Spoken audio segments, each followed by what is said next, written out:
بەناوی خوای بەخشندەی میهرەبان جوانترین سڵاوتان لێبێت بینەرانی ئازیز و خۆشەویستی کەناڵی ئاسمانی پەیام پرۆگرامی چیرۆکەکانی ڕەمەزان خوشحاڵم ئەم شەو بە کۆمەڵێک چیرۆکەوە کە هاوکارانمان پەیامنەرانمان لە شار و شارۆچکەکان بۆ ئێوەیان ئامادە کردووە لە خزمەتتاندا دەبین. خۆشەویستان، مانگی ڕەمەزان مانگێکی تایبەتە، کۆمەڵێک بابەت هەیە بە سادەی و بە ئاسانی و بە سانایی دەبنێت چیرۆک. لەوانەیە هەمان بابەت لە مانگەکانی پێش ڕەمەزان یا دوای ڕەمەزانە هەبن، بەڵام مانگی ڕەمەزان تایبەتمەندێکی دیکە دەدات بەو بابەتە. خۆشەویستان، دەسەکەین بە چیرۆکەکانمان. چیرۆکی یەکەممان باس لە نوێژی تەراویحەکەین. بێگومان کە باس لە مانگی ڕەمەزانەکرێت، کۆمەڵێک سیفات و تایبەتمەندی و سیمای ڕەمەزان هەیە کە لە مانگەکانی دیکەی جیاکاتەوە. ئێمە لە مانگەکانی ترا ئەچینە نوێژی عیشا خەوتنان، تەنها نوێژی خەوتنان بە جەماعەت دەکەین ئەگەڕێینەوە، بەڵام سونەتی تەراویح کە 11 ڕکعاتە، 8 تەراویح و سیانی ویتر، ئەوە لە مانگی ڕەمەزانە لە دوای نوێژی عیشا لە مزگەوتەکان ئەنجام دێت. سیمایەکی تایبەتی ڕەمەزانە. هەرچەندە ئەم نوێژە لە پێش ڕەمەزان و دوای ڕەمەزانیش هەر هەیە، ئەکرێت ئینسانەکان لە پاش ئەوەی ئەخەون هەڵ ئەسنەوە پێش نوێژی بەیانی چەند ڕکعاتی قیام و لەیل شەو نوێژکەن، بەڵام ئەم بابەتە لە ڕەمەزانە بە جەماعەت دەکرێت و گرنگیکی تایبەتی خۆی هەیە و پەیوەندیکی کۆمەڵایەتی تونگ و تۆڵ لە نێوان با بڵێن ئەندامانی یەک گەڕەک یان یەک مزگەوت بێگومان تونگ و تۆڵەکە و ئەبەستێتەوە. هاوکارانمان لە شاری سلێمانی لە مزگەوتی عەباس باراوی بێگومان لەسەر سونەتی نوێژی تەراویح و گرنگەکەی چیرۆکێکمان بۆ جێڕنەوە، با پێکەوە هەمومان بینەری بین.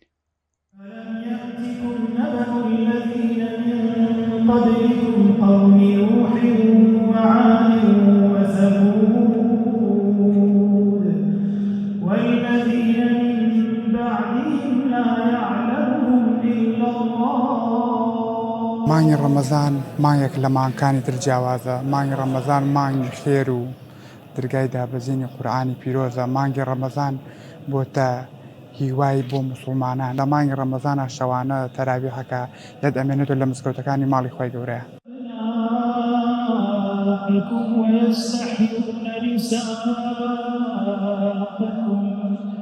وفي ذلكم بلاء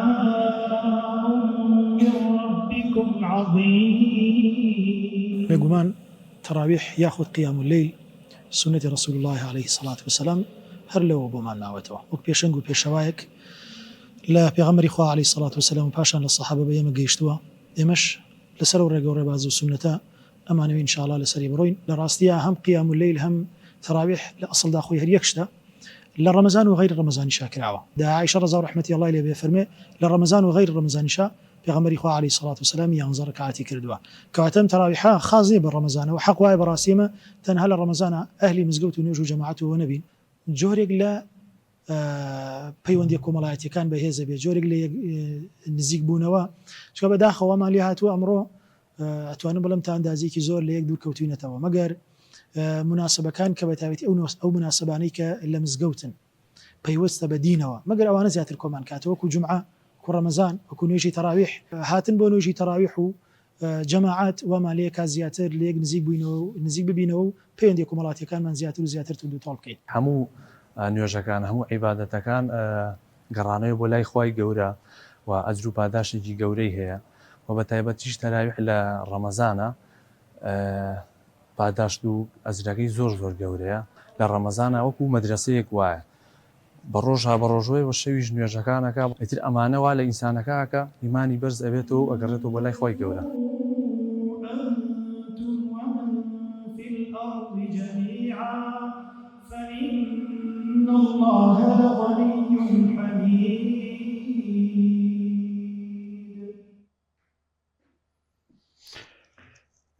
طبعاً کەی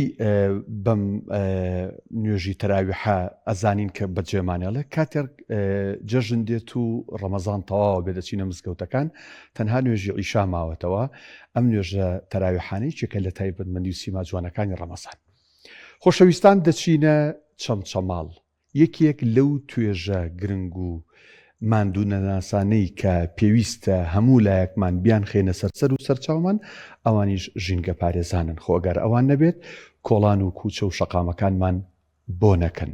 و ناتوانین بینە سەر شەقامەکان لەبەر بۆنی خاشاک و زبڵ. لە چەمچەماڵ بۆ ژینگە پارێزان ئێوارەخوانێک ئامادە کراوە، کۆمەڵێک دیاریشان پێبەخشراوە. هاوکارانمان کاک ڕێبین ئەم چیرۆکەمان لە چەمچەماڵەوە بۆ ئەجێڕێتەوە، با پێکەوە بینەری بین.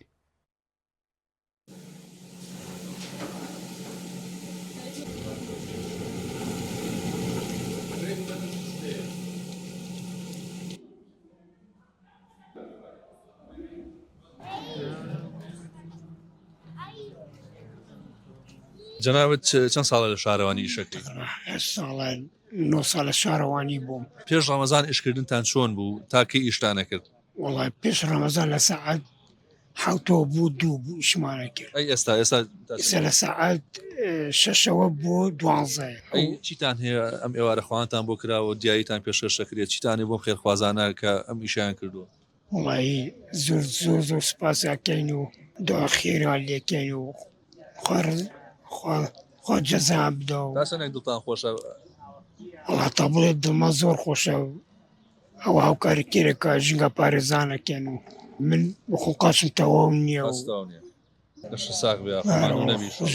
سڵاو لێبێت. جەنابەت چەند ساڵە لە شارەوانی لە ژینگە پارێزی ئیشەکەی؟ وەڵامە 6 مانگ. تا چەندێک ئیشەکەتان قورسە؟ وەڵاهی ئەو شوێنەی کە من لێم جادەیە باش بۆ گستک بخۆشە و ئێدە زەبولوشت یەنە خڕێگەم و علاقە باش ئەو شوێنیم باش. خوا لەش ساغ بێ. مانگی ڕەمەزانە تا چەندێک خەڵک هاوکاریتانەکە؟ بڵاوکرا کە شتەکانی لە دەرەوە دامنن دوای پاشێ. تا چەندێک خەڵک هاوکاری ژینگە پارێزەکە؟ وەڵای دی خڕێگەن و باش و لەخوا بەزێبێ ئەیکەرە باش شۆست لەگەڵماندان گڵاوەت یە بارێگە و ئێمەشەکە بڵاوە بێ هەڵێگرین و خڕێگەین و هەرەوەس.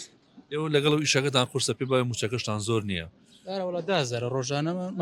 مای 300.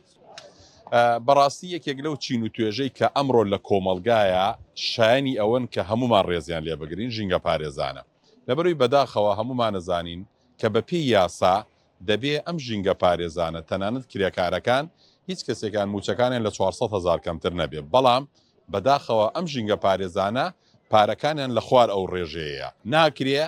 لە هەفتەیەکە 6 ڕۆژکار لە ڕۆژێکە 7 کاتژمێرکار، بەڵام لە بەرامبەرەوەیە بڕێ پارەی کەمیان پێ بدرێت. بۆیە دەکرێ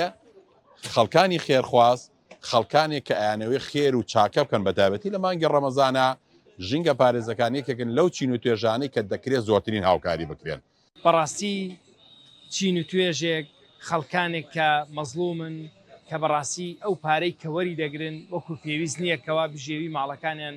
پیاوەدان بکەن. بۆیەش ئێمە بە پێویستمانزانی لە ڕێکخراوی هاواری خێرخوازی و قوتابخانەی شاین و ڕێکخراوی ئایندە بۆ پاراستنی ژینگە ئەم چالاکی ڕێک بخین لە قەزای چەمچەماڵ مێدەوارین بتوانین خزمەتێ بکەین بە ژینگە پارێزان و تێکڕای ئەو میوانانەی کە ئامادە دەبن و مێدەوارین بتوانین لە مانگە پیرۆزەدا لە چەندین شوێنی تر ئەم خزمەتە بکەین و خزمەت بکەین بە ڕۆژوانان. خۆی گەورە پاداشتێر کە سێباتەوە کە لایەک لە خەڵکانی فەقیر و هەژار و بەتایبەت ژینگە پارێزان ئەکاتەوە. خۆشەویستان، مانگی ڕەمەزان مانگی دەستگیرۆیی هەژارانە و کۆمەڵێک چیرۆک هەن کە بۆ هاوکاریکردنی هەژارانە هیچی لەوی دیکە ناچێ. مامۆستایەکی بەڕێزی ئاینی، مامۆستایەکی مینبەر و میحراب سیارەکەی خۆی تەرخان کردو لە مانگی ڕەمەزاندا لە قەزای شارەزور. هەر نەخۆشێک فەقیر بێ، هەژار بێ، پارەی ئەوی پێ نەبێ بێتە سلێمانی بۆ نەخۆشخانەکان، ئەم مامۆستا بەڕێزدا بێ بەرامبەر ئەم نەخۆشە دەگەێنێتە نەخۆشخانەکانی سلێمانی و دەیباتەوە. هاوکارانمان لەم بارەیەوە چیرۆکێکان بۆ ئامادەکردوین، با پێکەوە بینەری چیرۆکی ئەم مامۆستا بەڕێزە بین. برا بەڕێزەکەم بۆ نەخۆشخانەی هیوا ئینشاءڵڵا ئامادەیمانێ و لە خزمەتتان نابین. من مادح محەممەد عەلی دانیشتووی هەڵەبجەی تازەم لە گوندی شەمێران وتارم هەیە. فەزلی ئەڵڵا تەعالای خوای تەبارەکە وتەعالا ئەم ماڵەی پیاوین کەوا بەڕاستی بە ماڵی خۆمانی نازانین، لەبەرەوەی خوای تەبارەکە وتەعالا فەرمێ ئینا لله وئینا ئیلەیه ڕاجعون، هەرچیمان هەیە بە خۆمان و بە سەرۆت و سامان و ئەولاد و ماڵ و مناڵ و تەنانەت نەفسی خودی خۆشمانەوە هەمووی لەلایەن خوای تەبارەکە وتەعالاوە هاتووە و دەرئەنجامیش گەڕانەوەمان هەر بۆ لای ئەو زاتە پیرۆزەیە. لەژێ دروشمی فەرمودەیەکی پێغەمبەری نازار عەلەیهی سەڵات وەسەلام کەوا کردومانە بە سایە و سێبەری سەرمان کە ئەفەرمێت لە فەرمودەیەکی سەحیحدا کە ئاماژەی پێکە ئەفەرمێ ئەگەر بێت و بە پێ بچم بۆ ئەوەی کەوا کاری برایەکی مسلمانم ڕاپەڕێنم لام خۆشەویسترە و لام باشترە وەک لەوەی کەوا یەک دانە مانگ ئیعتیکاف کەم لە ناو مزگەوتی مەدینەیە کە ناو مزگەوتەکەی خۆیەتی ئێمەش لە ڕاستیاک لەوەتەی کەوا ئەم فەرمودەی پێغەمبەری نازارم بینیوە عەلەیهی سەڵات وەسەلام و خۆم و ئەوەیشی کەوا هەمە خسومەتە خزمەتی هاوڵاتیان و هاونیشتیمانیان بەتابێتی ئەو کەسانی کەوا مستحقن و کەوا باری دارایی و بژێوی ژیانیان ناباشە یاخود ناجێگیرە و ئەو کەسانی کەوا ئەیانەوێت لەلایەن ئێمەوە کاریانەوە ئاسان بکرێت پەیوەندیمان پێوەکەن و ئێمەش ناونیشانیان لێ وەرەگرین و زانیاری تەواویان لێ وەرەگرین کە ئێمە دوو مەرجمان هەیە یەکەمیانەوەیە کەسەکە نەخۆش بێت و مستحق بێت لایەنی دووەمیش سیارەی نەبێت ئەچینە بەردەم ماڵەکەیان هەڵیان ئەگرین بە سیاری خۆمان ئینشاءالله ئەیان بینە بەردەم نەخۆشخانە ئایا نەخۆش با بڵێن نەخۆشخانەی سلێمانی بێ یاخود دەرمەنی خان بێ سەی سادق بێ هەڵەبجەی شەهید بێ ئەوەنی کەوا لە ناو سنوور و لە ئاستی توانای داراییمانە هەبێت چاوەڕێشیانەکەین هەتاوەکوم ئیشەکەیان تەواوەکەن و لەو سەرۆ ئەیان هێنینەوە ئینشاءالله لە بەردەم ماڵا دەیاندنین ئێمە ئەم پرۆژەیە کە ڕامانگەیاندووە تەنها بۆ مانگی پیرۆزی ڕەمەزانە زانیمان کە ئەم مانگە پیرۆزە چەندێ خێر و بەرەکەت و ڕەحمەتە بۆیە پێغەمبەری خوا عەلەیهی سەڵات وەسەلام فەرمێت رمضان أوله رحمة وأوسطه مغفرة وآخره عتق من النار. خۆشەویستان لە شارە زورۆ دەچینە حاجیاوە هەر بۆ لای مامۆستایەکی دیکەی ئاینی بەڵام ئەم مامۆستایە خۆی پەروەردگار بەسەری کردوتەوە بە نابینایە و نوێژە فەرزەکان پێشنوێژی ئەکات بۆ نوێژخوێنانی مزگەوتەکەی و هەروەها لە مانگی ڕەمەزاناندا کە بەڕاستی ئەمەش ئەرکێکی دیکەیە و قورسیشە هەڵەسێت بە ئەنجامدانی هەموو ئەو پرسشانە بە تایبەتی تەراویح و بەڕێوەبردننی شەوانی قەدر لە مزگەوتەکەی خۆیان کە مامۆستا نابینایە و ماوەی زیاتر لە 10 ساڵە لە مزگەوتەیە بە نابینایی خزمەتەکە هاوکارمان لەم بارەیەوە لە حاجیاوە و چیرۆکێکی بۆ ئامادەکردوین با پێکەوە بینەری بین. سڵاوی خوای گەورەتان لێبێت. چیرۆکی ئەم جارەمان لە قەزای حاجاوەیە مامۆستایەکی ئاینی هەرچەندە نابینایە بەڵام لەگەڵ ئەوەشدا پێشنوێژی و تەراویحەکان بۆ خەڵکی ئەنجام دەدات.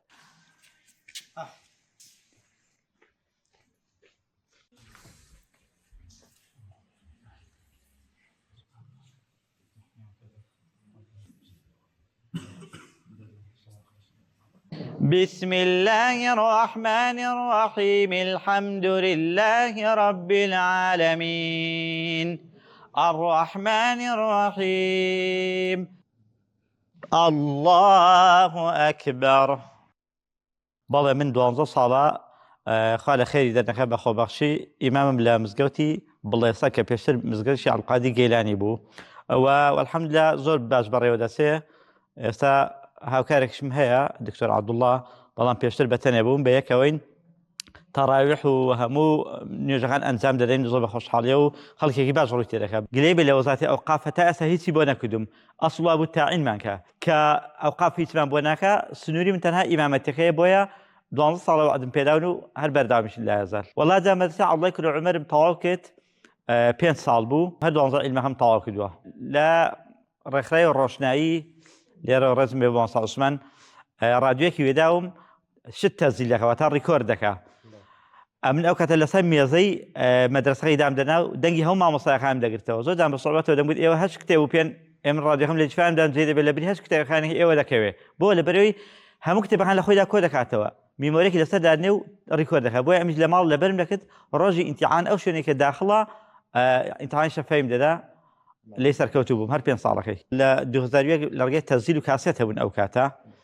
ئێستا ژیان زۆر پێشکەوتوو بوو ئێستا هیچ کەسێک حوزری نییە چونکە میمۆریەک 10 خەتمان دەبە ئەو کاتە تۆ 1 خەتم 30 کاسێت بوو دەبوو بە 300 دیناری ئەو کاتە بیکڕی. وەڵا دووشتم هەیە دوو ملاحەزەنێک بۆ مزگەوت خۆمان بۆ هەموو مزگەوتەکان یەکەم گرنگی بە منداڵ بدەن بەڵێ منداڵ بحارێ دەکە غەڵەت دەکە جاگە منداڵ تۆ بێ بۆ دەکە بەس بە نەیتارێنی لە مزگەوت چونکە فێری هەر شوێنێکی خراپ ببێ لەسەر ئێمە دەکەی و گوناحەکەی لەسەر ئێمەیە. خاڵی دووەم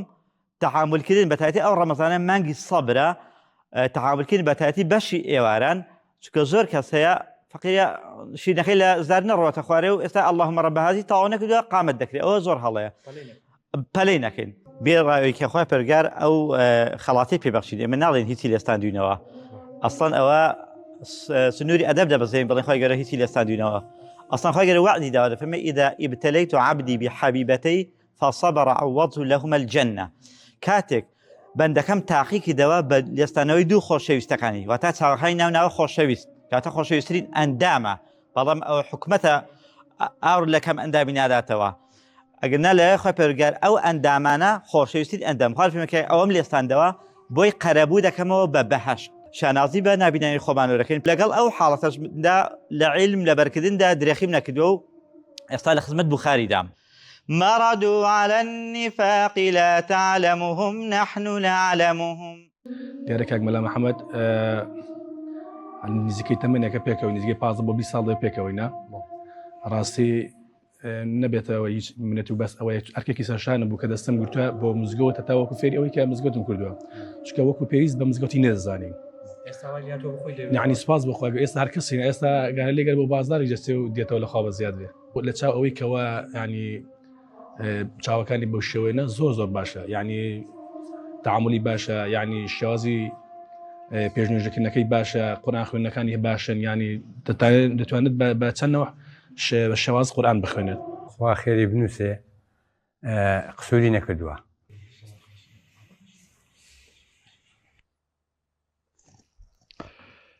زۆر ئەوانەی کە چاوساغن و ئەشبینن بەڵام دڵیان نابینایە و ڕوو لە مسکەوت نین خۆی پەروەردگار هیدایەتی ئەوانیش بدە بەڵام مامۆستا هەر 5 فەرسەکە دەچێتە مسکەوت و تەنانەت بە دەنگێکی خۆشیش لەگەڵ نوێژ خوێنەکانی خۆی نوێژەکانیان بە کۆمەڵ بۆ ئەنجام بدات لە حاجیاوەوە دەچینە سەی سادق زۆرن ئەو گەنجانەی کە دەبینین لەسەر شەقامەکان لە شەقامی نێوان شار و شارچکان بێیان لە ناو شارەکانە بۆ ڕێبواران ئەوانەی کە هێشتا نەگەیشتونەتەوە ماڵەوە بانگی ئێوارەیان لێ ئەدا بووی کە ڕۆژۆکایان بشکێنن شیرینی و خورما و ئاو ئامادە ئەکرێت و پێشکەش بە ڕێبوارەکان بەو شۆفێرانە ئەکرێت بەو خەڵکانە ئەکرێت کە بەو شەقامەدا تێئەپڕن کە بەڕاستی ئەمەش خێر و سەوابێکی زۆری هەیە تەنانەت ئەو کەسانش کە بۆ ئەم گەنجانە کە ئەم گەنجانە بێگومان خۆ بەخشن کۆمەڵە کەسیش لە پشتیانەوە هەن کە ڕۆژانە شیرینی و خورما و ئاوەکانیان بۆکردن و ئەمانیش سەعاتێک پێشەوەی بانگ با دەچنە سەر شەقامەکان و ئامادەیەکەن لە کاتی و بانگە هەر سارێک بێ تێپەڕێ چەند سەرنشینی تیابێ بەشی سەرنشینەکان ئاو و خورما و شیرینیانە دەرێ بۆ ئەوی کە ڕۆژۆکەیان بشکێنن هاوکانمان سۆیب لە سەی سادق چیرۆکێکمان لەم بارەوە بۆ جێڕێتەوە با پێکەوە بینەری بین سڵای خۆی گەورە لێ و لە بینەر و بیسەرانی کەناڵی ئاسمانی پەیام بێت هەموو ئێوارەیەک لە مانگی پیرۆزی ڕەمەزاندا بەشێک لە گەنجانی قەزای سەی سادڵ لەسەر شەقام ئاو خوورما دابەش دەکەن وەکو نێرتێکی ساڵانەمان لە پرۆژەی کامیاوی ڕۆژەوان کە بریتە لە دابەشکردنی ئاو شیرینی بەسەر ڕۆژەوانانی بەڕێزدا لەسەر یەکێک لە ڕێگەکانی سیسایق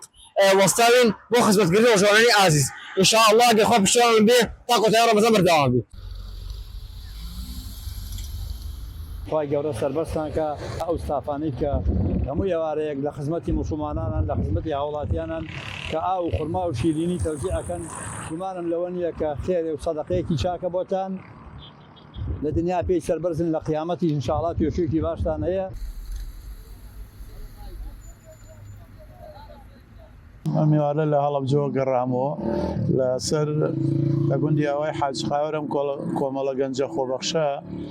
ئاو تەوزیعەکەن لەگەڵ خورما بەسەر ڕۆژوانان تایبەتی ئەو مسافرانەی کە کاتی بانگ و لە پێش بانگدا من لێرەوە دەستخۆشی زۆرم هەیە بۆیان و سپاسیانەکەم دوعای موفەقی و سەرکەوتیان بۆ خوازم و ئینشاءڵڵا فەرمودەی پێغەمبەریش کرد صلی الله علیه وسلم فەرمێ هەر کەسێ ڕۆژووی ڕۆژوانێ بشکێنێ خێر و فەزلی ئەو ڕۆژوە بۆ ئەوی شەڕا ببێ ئەوەی لەو کەم بێتەوە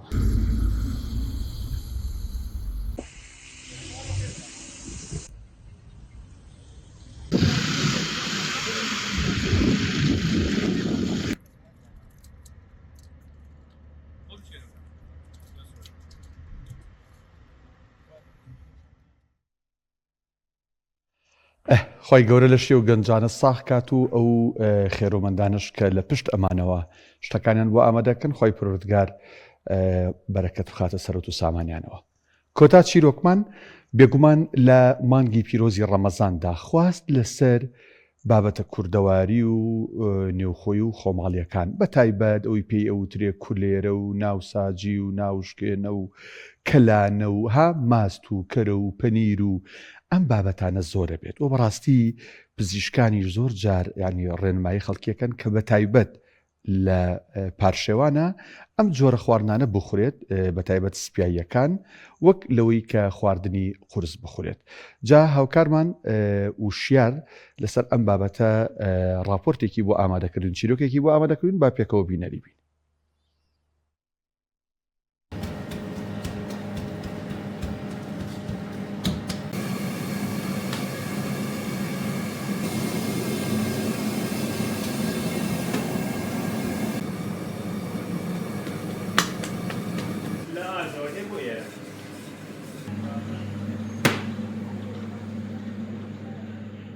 تأكيد ئێمە بەرهەمەکانمان زیاتر تاکید لە بەرهەمی کوردەواریە کاتەوە ئیشی دەست حساسە ئابێ بە تەرکیزێکی باش پاڵتەمیزێکی باش و یشکێن ئەمە خاڵی سەرەکیمانە پێکاتین لە وەکو عایلەیەک واین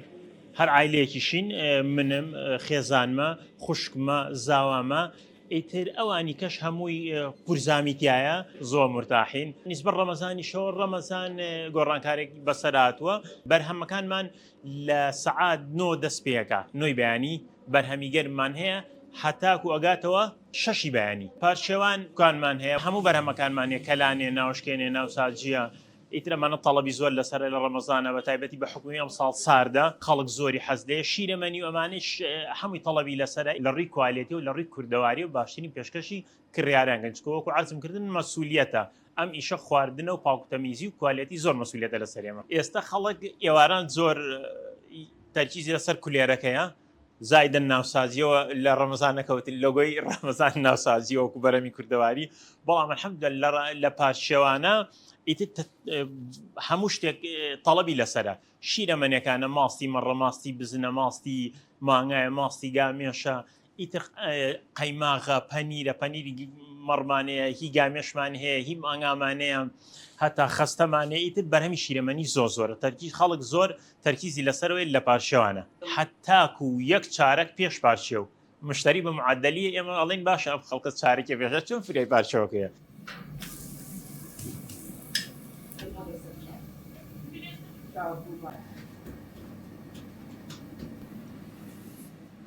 مانگی ڕەمەزان لە ئێوە و لە هەموو مسلمانان پیرۆز بێ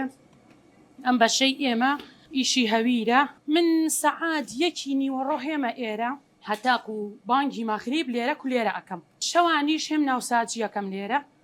هەتاکو 5 بەیانی ئێستا ئەوە نەماوە کە خەڵک بڵێ ئەیباتەوە ئێوارە ئەیباتەوە بڵین سار دەبێتەوە بۆ پارشێ و هەتا بانگی بەیانی ئێمە شتەکانمان لە خزمەتی هاوڵاتیانە بڵین بە گەرمی ناوساجی ناوەشکێنە بە 2 جۆر شیرین وەسادە کەلانەمان هەیە کولێرەمان هەیە نانی مادەمان هەیە نانی جۆشمان هەیە کولێرەی جۆشمان هەیە سۆدە بەکار ناهێنین بۆ هیچ شتێک